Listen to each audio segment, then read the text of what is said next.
또 중간중간 저희가 댓글도 좀 종합해서 질문 드리고 있습니다. 이제 간둥이님 댓글을 남겨주셨는데요. 예, 요 최근 미래 혁신기술 테마로 우주항공이 뜨고 있는데 요 분야에 대한 전망과 함께 최근 또 우주 비행에 성공을 한 걸로 이제 보도가 됐죠. 버진 갤럭틱 같은 우주 투자에 대한 그 생각은 어떠신지?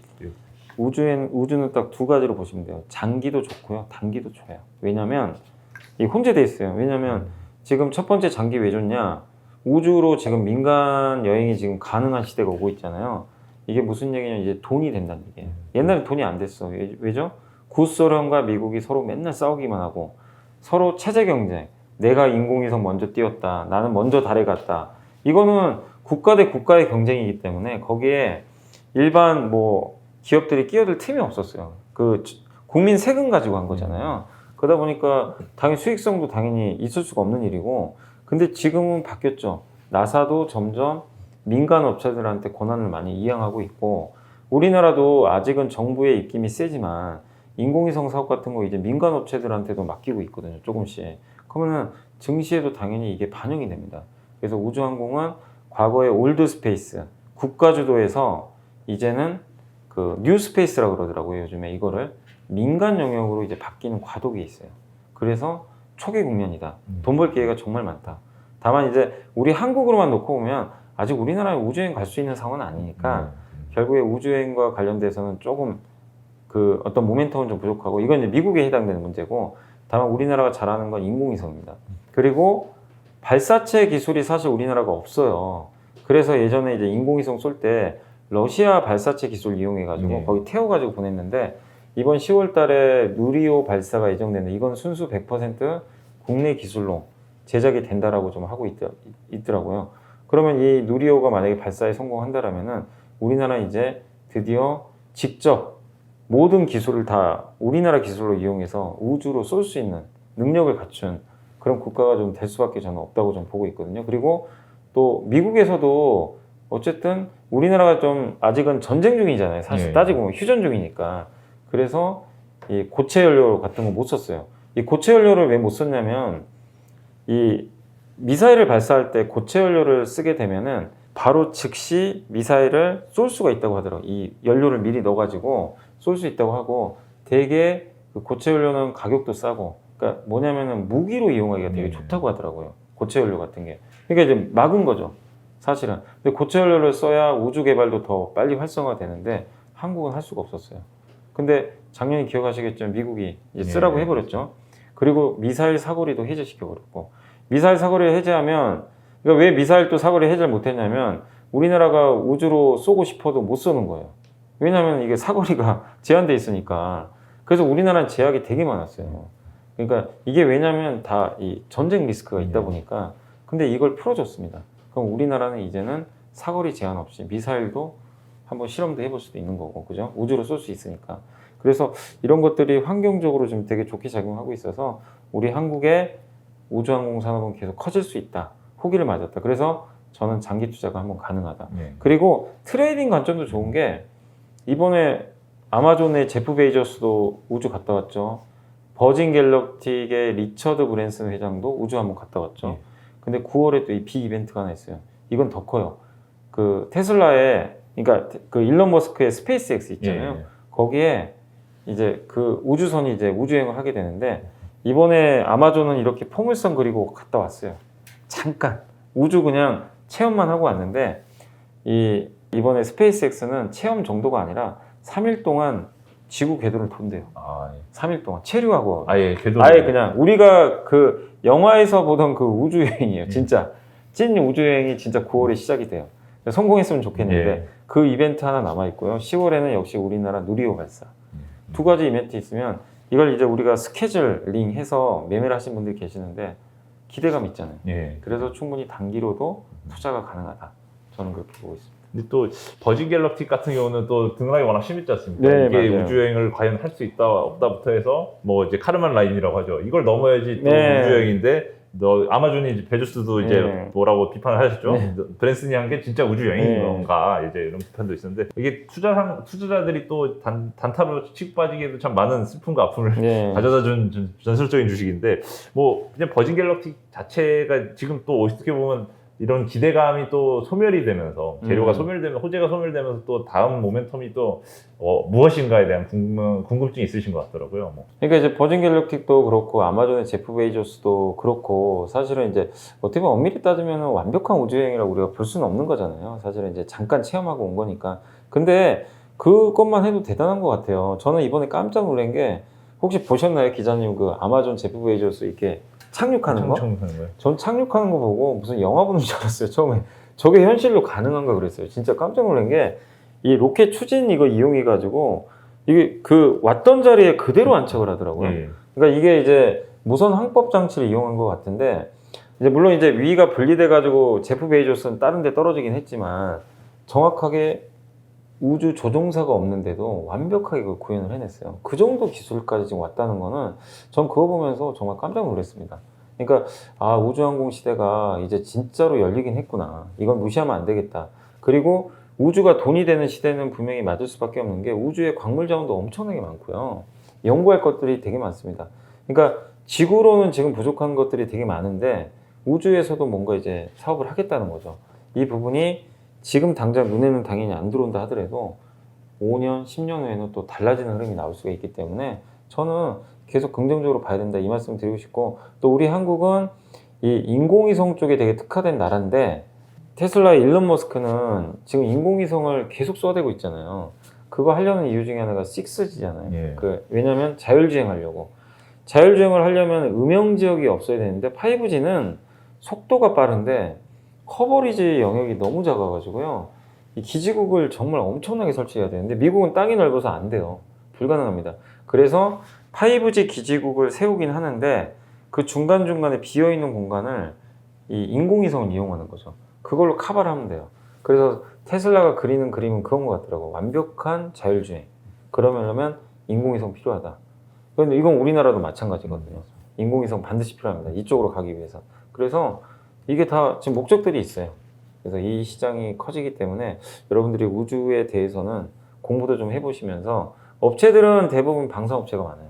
예, 방산업. 특히 우리 한국에서는 이제 우주하면 바로 하나가 떠올릴 정도로 하나 그 누구시죠? 제가 성함은 기억 안 나는데 그 장남. 장남 그 김승현 회장의 장남이 김동관. 그분이 우주 정말 열심히 하시더라고요. 근데 이것도 되게 재밌는 게 보통 이렇게 물려받으면 어쨌든 뭐라도 하나 신사업을 꼭 하더라고요. 근데 한화는 맞습니다. 우주입니다. 우주. 그러니까 그 3세 경영을 할 때 여러분이 이것도 한번 잘 봐보세요. 뭐 재벌가에서 물려줬을 때 그 새롭게 이제 CEO가 된 사람이 어디에 꽂혔는지 보셔야 돼요. 거기에 집중 투자를 하더라고요, 항상. 자기 성과도 있다 보니까. 그 현대차의 정의성 회장은 당연히 모빌리티 쪽이죠. 예. 그리고 하나 쪽은 지금 이제 김동관 회장은 우주 쪽에 좀 꽂혀 있으니까 이런 쪽에 좀 변화도 여러분들이 한번 흥미롭게 지켜보시면 좋을 것 같습니다. 말씀 나온 김에 좀 이사님 팬이 한 분이 또 댓글을 달아주신 것 같습니다. 질문 하나 드리도록 하겠습니다. 금호석유도 계속 떨어지는데 추매를 해야 되는지 좀 의견을 부탁드립니다. 이게요, 그러니까 금호석유가 빠지는 이유가 이번 2분기가 피크란 얘기가 있어요. 그러니까 이것도 불안한 거예요. 3분기부터 꺾이면 어떡하지?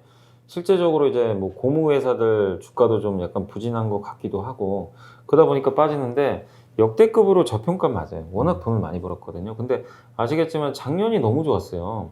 언택트 수요 때문에 사람들이 밖에 안 나가요. 그럼 집에서 요리하다 보니까 라텍스 장갑 끼죠. 거기다 의료용으로 쓰이잖아요. 그러니까 이게 완전히 공급 부족이어가지고 난리가 났었죠. 그 MB 라텍스 원재료로 이제 금호석유가 납품을 하다 보니까 그래서 그런 건데 작년에 그래서 너무 좋았다가 이게 올해 내년까지 이어질까? 사람들이 이 생각을 하는 거예요. 그러니까 모멘텀 꺾였다. 일단 이렇게 보고 있는 것 같아요. 그래서 주가가 최근에 지지부진한데 다만 빠지는 것도 한계가 있습니다. 펀더멘탈은 확실히 좋아요. 그리고 배당금으로 봤을 때 올해 실적이 예상치로만 나와준다면은 배당 수익률도 꽤 높은 편이에요, 지금. 의외로 배당도 많이 줍니다. 그렇게 보면은 하단은 분명히 단단할 것 같고, 차라리 2분기 실적이 좀 빨리 발표되는 게 나은 것 같아요. 사람들이 좀 3분기에 대한 불확실성이 있는데, 이거를 회사에서 조금 잠재워 준다라면은 어느 정도 좀 상승 가능하지 않을까. 일단 이렇게 좀 보고 있고, 그 다음 금호석유가 고무 사업을 하지만, 원래 본업은 타이어거든요. 타이어용 그 합성 고무잖아요. 거의 옛날에 세계 1등 기업 중에 하나였어요.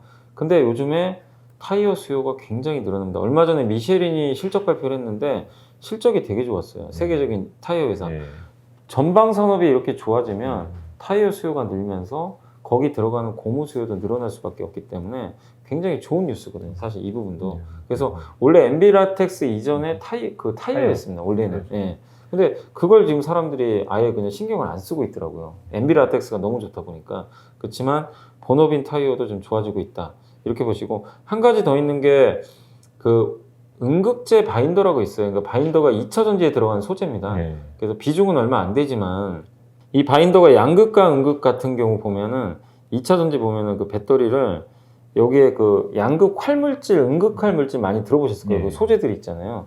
이것들이 떨어져 나가면 안 되잖아요. 그래서 접착제예요. 바인더는 접착제. 얘네들이 붙어 있게 만드는, 양극에 붙어 있어, 음극에 붙어 있어, 꽉 붙어 있게 만드는 건데 오늘 한 증권사 메리츠에서 나온 보고서 참고해서 말씀드리면 이 음극재 바인더가 되게 중요하대요. 왜냐하면 음극재 바인더는 거의 일본 기업들이 많이 만드는데 예. 국산화가 많이 안 돼 있어요. 예. 그래서 이걸 지금 국산화한 업체가 우리 한국의 한솔케미칼하고 금호석이에요. 예. 근데 이 시장이 커진대요. 왜냐? 그러니까 지금 양극재는 대부분 우리 한국 기업들이 정말 잘하는데 예. 음극재 지금 흑연 같은 게 많이 쓰이잖아요. 네. 음극재를 만들 때 그걸 포스코 케미칼에 케미칼, 하고 네. 있는데 그게 에너지 밀도를 올리려면 실리콘을 첨가를 시키면 좋다고 하더라고요. 근데 실리콘을 첨가하면 너무 단점이 실리콘은 이게 부피가 자꾸 팽창하려고 하는데요. 이 빠져나가려고. 그러면 음극재에서 얘가 자꾸 빠져나가려고 하면 문제가 생길 거 아니에요. 그래서 그런 것들을 이제 잡아주는 역할을 하는 게 사실 도전제라고 하는데 이 도전제도 음극 이 바인더에 딱 접착을 시켜놔야 된다고 합니다. 그럼 얘네들이 안 빠져나가게 해야 되는데 특히 음극재 실리콘이나 이런 도전제가 들어가면 자꾸 빠져나가려고 하니까 그러면 접착제 성능이 양극재보다 훨씬 좋아야 돼요. 이게 잘 잡고 있어야 되거든요. 빠져나가면 또 폭발 사고가 나니까. 그래서 음극재 바인더의 역할이 점점 중요하다고 합니다. 근데 이거는 우리나라 소재가 대부분 다 국산화가 다 끝났어요. 한국이 거의 압도적이잖아요. 근데 바인더만큼은 잘 안 됐다고 합니다. 근데 그거를 금호석유가 이번에 그 승인을 받았기 때문에 그렇게 본다라면은 물론 고무 회사지만 이걸 하고 안 하고는 전 또 꽤 큰 차이가 있다고 보거든요. 그래서 금호석유 너무 염려하지 마시고 시장에 어느 정도 오해가 풀릴 때 주가 올라가지 않을까. 그래서 하방은 너무 걱정 안 하셔도 되는데 언제쯤 올라가느냐 이게 조금 아직은 좀 불확실하기 때문에 좀 시간은 걸릴 수 있다. 이 정도만 좀 보시면 좋겠습니다. 예, 말씀 감사합니다. 김민서님이 질문을 주셨습니다. 뭐 이제 조선, 선박주, 세진중공업을 이제 연말까지 들고 가야 되는지 딱 집어서 말씀 주셨는데요. 뭐 조선 전체적으로 조선주 전반적으로 연말까지 들고 가야 되는지. 저는 연말이 아니라 저는 진짜 조선주 장기 투자 한번 해보셨으면 좋을 것 같아요. 왜냐면 빅사이클이 한번 온 거는 같아요. 근데 슈퍼까지는 아니고 사이클은 살아납니다. 여러분 아시잖아요. 지난 10년간 조선주가 어땠는지. 정말 암흑기였잖아요. 예, 뭐 주가가 반토막도 아니에요. 뭐 몇 분의 1토막, 삼성중공업 말할 것도 없고 사실 삼성중공업 상폐당할 뻔도 했어요. 잘못하면. 근데 그 정도로 위기를 겪었는데 어쨌든 살아남았잖아요. 살아남았고 2000년대 초반에 발주됐던 그 선박들이 워낙 많은데 이제 이 선박들은 운명의 갈림길에 놓여 있어요. 배를 이제 바꾸긴 해야 되는데 25년인가 설령 제한 때문에 이제 바꿔야 되는데 옛날 배로 바꿀 수가 없어요. 왜냐 이 환경 규제 때문에. 예, 그래서 친환경 선박은 아시겠지만 한국이 독보적으로 잘 만듭니다. 암모니아 선박, 또 메탄 선박도 뭐 있다고 하고 거기다가 또 이제 수소 선박까지 그런 것들 보면 되게 좀 긍정적인 것 같긴 한데 어찌 됐건 간에 저는 이 우리나라 조선 업체들이 여기에 앞서 있고 이 사이클은 아직 시작도 안 했단 말이에요. 그리고 올해 수주가 굉장히 많이 늘어났잖아요, 사실. 근데 LNG 발주가 카타르잖아요. 러시아 쪽에서 아직 발주가 제대로 시작은 안 했거든요. 간간히 발주는 되는데 대규모 발주가 곧 나올 것 같습니다. 예, 그걸 보면은 수주 사이클은 계속 이어져요. 근데 이제 큰 사이클은 2023년, 4년 이때부터 나오지 않을까. 근데 후판 가격이 너무 올라가서 실적에 반영해가지고 한번 난리가 났잖아요. 근데 그거 이미 반영했고 후판 가격을 선제적으로 반영했기 때문에 더 이상 악재가 나올 만한 건 저는 없다고 봐요. 이제 비용 부담이 없잖아요. 이미 그냥 최악을 그냥 선반영 해버렸어요. 예전에 그 기억하시겠지만 작년에 혹시 기억나세요? 현대차가 작년 3분기 실적 발표할 때 그 세타 엔진인가요? 예, 세타2. 세타2가 예. 앞으로 있을 것까지 다 반영해가지고 그냥 때려버렸잖아요. 그래서 증시 그때 주가 한번 그때 많이 휘청했는데 흔들렸죠. 어떻게 됐죠? 다 올라버렸잖아요. 예, 약간 그런 케이스라고 보시는 게 좋을 것 같아요. 그래서 한국조선해양도 이제 더 이상 나쁘게 볼 필요는 없다. 저는 이렇게 보고 수주만 잘 확인하시면 되는데 어제도 보니까 삼성도 LNG 수주 하나 받은 것 같고 예. 지난주에 한국조선해양도 한 7척인가 LNG 쪽인가 수주 받았던 것 같고 수주 여전히 좀 잘 되고 있고 하기 때문에 너무 염려하지 마시고 세진중공업은 이 회사가 만드는 게 LPG 탱크를 만들어요 원래. 근데 그 탱크를 아무나 만드는 게 아니라 세진중공업이 주로 만드는데 주로 현대 미포조선에도 납품을 하고 있고 아마 LNG 연료 탱크도 만든다는 얘기도 일부 있는 것 같은데 그건 한번 확인은 해보세요. 근데 지금 배가 친환경 선박으로 바뀌면서 옛날에는 원유를 많이 썼는데 이제는 거기에 가스 같은 거 많이 넣잖아요.